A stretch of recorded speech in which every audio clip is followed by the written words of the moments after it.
Hey, what's up guys, your boy Joseph back with another video. These are the best brawlers, the 10 best brawlers that you should be drafting inside a rank to maximize your victory. These brawlers are just versatile and very good and are all across certain game modes. Like really versatile brawlers, really good. They tend to go through draft, so you could tend to pick them up more and get more effective W's. With that being said, let's hop straight into the first brawler. Make sure to like, share, subscribe. Hopping straight into it now, we have Carl. All right, now Carl is just a very versatile brawler, and with the gadget reworks, ever since he could just spam out that flaming gadget, it just allows him to deal so much damage. So he's very effective on heists. He's very effective against squishy brawlers. He has good range. He has a decent just all-around kit, so he could just really hold control really well.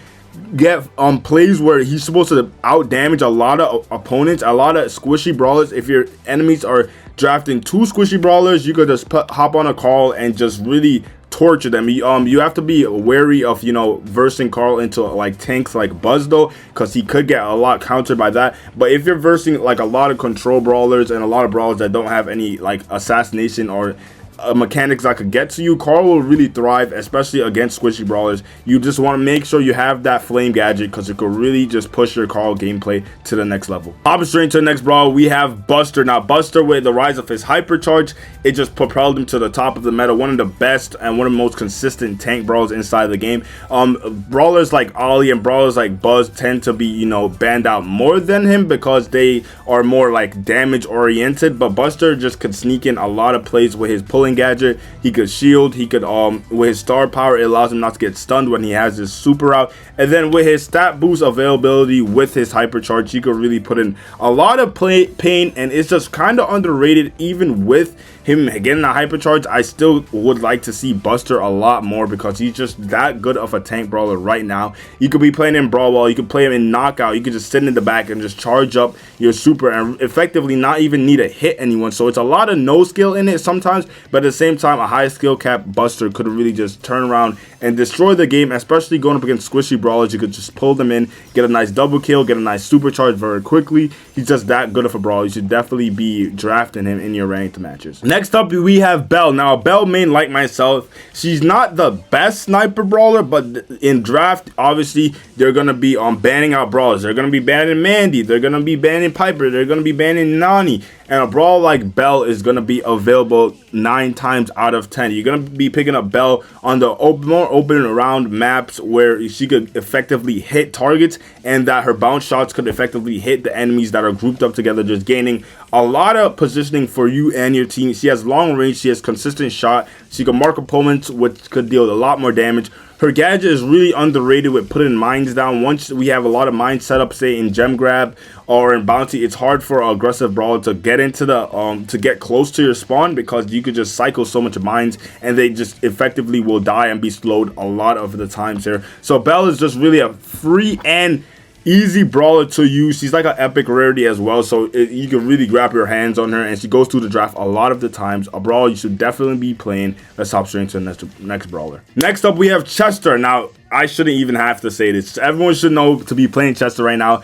Currently, the best anti-tank inside the game. If your opponents are drafting a lot of tanks, Chester will get the job done with his insane damage potential and his hypercharge, which is the best squad wipe hypercharge currently out right now. He could just cycle it extra time as well, and they could just change the whole game, especially for a game like Brawl Ball and Gem Grab, where getting kills is just really good, and there's a lot of bushes, there's a lot of environments.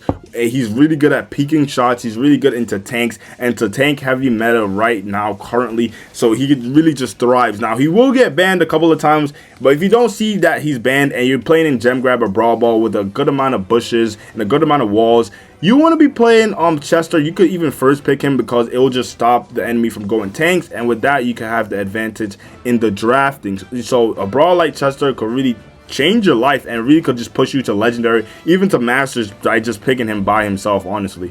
Next up, we have Janet, by far a SS ranked gem grab carrier. She's the best gem grab carrier in the game. She's one of the best hot zone brawlers if you're played into a right situation. She could be very good, and it's very hard to kill her. All right, now She could just have a lot of range, a lot of radius. It's hard to kill her with her super, and she has a really good hypercharge where she could cycle her super, and on top of that, get a lot of game-changing kills, or could get away from an aggressive brawler that's trying to kill her with when she has all the gems. So a brawl like Janet overall is just a fun brawler to play. If you're playing her in a bushy environment, you just slap on the speed and the vision, and you could just provide your teammates a lot of value, and it's just the best gem carrier in the game. This brawler will be banned a lot of the times, but when you are able to get your hands on her, you can absolutely just one-man carry, especially in gem grab. Hopping straight to the next brawl, we have B. Now B is the second best, or yeah, the second best anti-tank in my opinion, with just a long range, and it's an auto-aim friendly brawler where she could just cycle a lot on tanks, and even when she's not going up against tanks, she's very good into snipers as long as you're able to hit your shots consistently. She could just, the damage potential is there with her big shot just to hit out 4,000 damage, and with a stat booster sometimes it's even 5,000 damage. That could kill a lot of people, especially in the game where you're not going to be full HP a lot of times. In hot zone, that's good for control, that's good for just keeping enemies back. Aggressive brawlers can't get too close because they will be cycling her super, and her super could just slow enemies effectively enough for you and your teammates to just dominate them, and then they could cycle again and again. And with her hypercharge one, it's just an even larger spread of super area of denial, so it's just really good right now. She's gonna be a really good brawler for the next like 2 years, mark my words. So you definitely should be playing this brawler, because unless they nerf her, she's always going to be a really good good in professional setting, in rank setting, in ladder. She's just, B is just one of those brawlers that you need to be playing. Next up, we have Squeak. Now Squeak did hit a little bit of a fall off in my opinion, because there's a lot of tanks and a lot of health going around, and Squeak can't keep up with that. But with that being said, he's still really good with that gadget. His gadget, he could just get it so quickly, and it just so allows him to pump in a lot of damage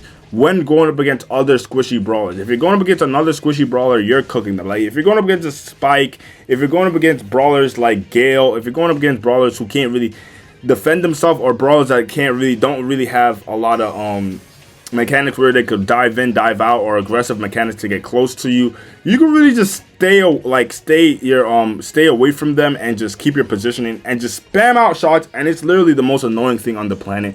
There's nothing they could do about it, and you could just cycle your super, slow them down, allow your teammates, your aggressive teammates, to pick up nice kills on them.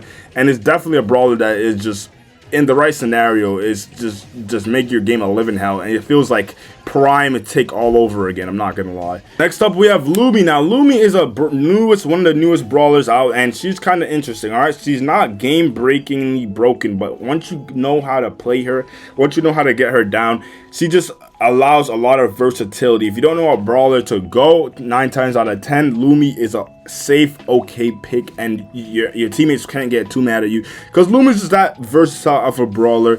Her just able to have infinite shots where she could spam out her melee attacks. She could freeze. You want to be using the freeze gadget on top of it. And once you get your super, you can make game-changing plays in gem grab and brawl ball, which you could kill the gem carrier, you could kill the person with the ball in front of you. You can just do a lot of stuff to save the game, and a lot of stuff to take the game and destroy for your teammates and yourself. To get, honestly, the victory royale, it's just free just like that. You want to be learning Lumi first. You can't just pick up her Lumi and then hop in ranked and effectively think you're gonna go like 10-2. You have to learn her first, play some ladder, and then you should be fine. Next up, we have Bo, and the Bo stocks have risen. Oh my goodness, this brawler deals so much damage. He cycles his super so quickly. His hypercharge is just so broken, and it's not even being like, no one's seeing it yet. But worse, I'm starting to play more scrims, I'm starting to play more ranked games, and I'm seeing it, bro. His just mind cycling ability, if you're not like careful, Bo will have his super for the whole game if you're stepping on mines. And then once he gets his hypercharge, it's basically, in, let's say, hot zone, you place down your hypercharge on mines, is basically you're not gonna get into the zone, or you're gonna try to get into the zone and you're gonna step on his mines, and then he's gonna get his super back, and then it's gonna be a cycle on repeat, and then you're just gonna lose the game, and your teammates are gonna thumbs up on you. All right, so ban Bo or pick him. He's very underrated now. People are not picking him enough, and he needs to be picked more, because his damage is good, and his super is really fast and quick to get, and very annoying to counter. Last but not least, we have Great. In my opinion, the best knockout and bounty brawler right now. If like in bounty and knockout, if you have a first pick option on him, you pick up the great, because the pull mechanic, the teleport mechanic, it could change the game. It could change a game like bounty and knockout in 2.5 seconds, where it's all about kills. He's that assassin where he doesn't need to get close up into your face. He could pull you and your enemies could do the job. If he does happen to get you low, he could actually teleport on you if he wants to. He could teleport out. He could teleport in. It's just a lot of versatility with him, especially in those game modes. It makes him unstoppable to kill, very hard to win against. And a brawler like that, you definitely need to be maxing out. But that's the last brawler that you need to be drafting and picking up in rank. These brawlers will help just push you to legendary, push you to whatever rank milestone you're trying to reach. With that being said, make sure to like, subscribe, join the Slam Army. God loves you guys. We're out of here.